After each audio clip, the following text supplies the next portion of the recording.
தமிழ்நாடு வணிக சங்க பேரமைப்பின் சார்பாக செங்கல்பட்டு கிழக்கு மாவட்டத்தில் ஒரு பகுதியில் கூட கிளைச்சங்கம் இல்லாத இருக்கக்கூடாத நிலை ஏற்படுத்துவதற்காக இன்று இரும்புலியூர் கிழக்கு கணபதி வியாபார சங்கம் துவக்கப்பட்டிருக்கிறது.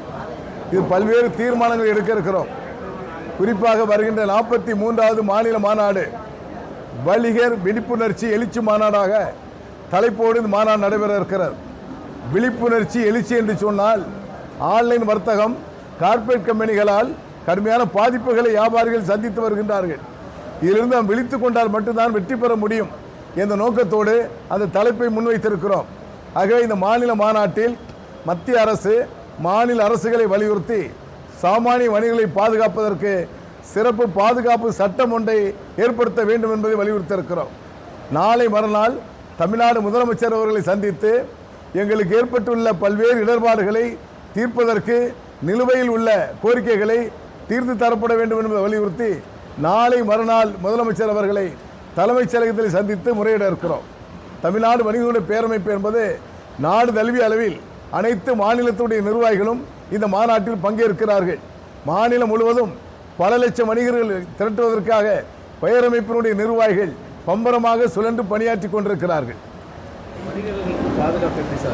அதாவது பாதுகாப்பு என்பது ரவுடிசம் அச்சுறுத்தல் என்பது மிக குறைந்திருக்கிறது, அதில் மாற்றம் இல்லை. அதே போல கார்ப்பரேட் கம்பெனிகள் ஆன்லைன் வர்த்தகத்தினுடைய அச்சுறுத்தல் தான் எங்களுடைய வாழ்வாரத்தை இழந்து விடுவோமோ என்ற அச்சம் ஏற்பட்டு கொண்டிருக்கிறது.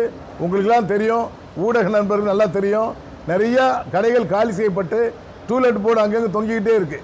இது நாளடைவில் விரிவடையக்கூடாது என்பதற்காகத்தான் நாளை மறுநாள் முதலமைச்சர் அவர்களை அதற்காக பல்வேறு சாராம்சத்தோடு சந்திக்க இருக்கிறோம். சட்டமன்ற தேர்தலில் எல்லா கட்சிக்குமே எங்களுடைய கோரிக்கை மனுக்களை பெற்றுக்கொண்டிருக்கிறார்கள்.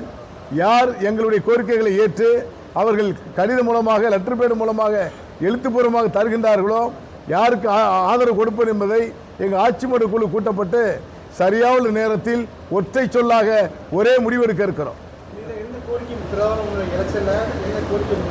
கோரிக்கைன்னா இப்போ மாநாட்டில் சொல்லுவோம்ல, இப்போ சொல்லிட முடியாது. பிரதான கோரிக்கைகள் இருக்கு.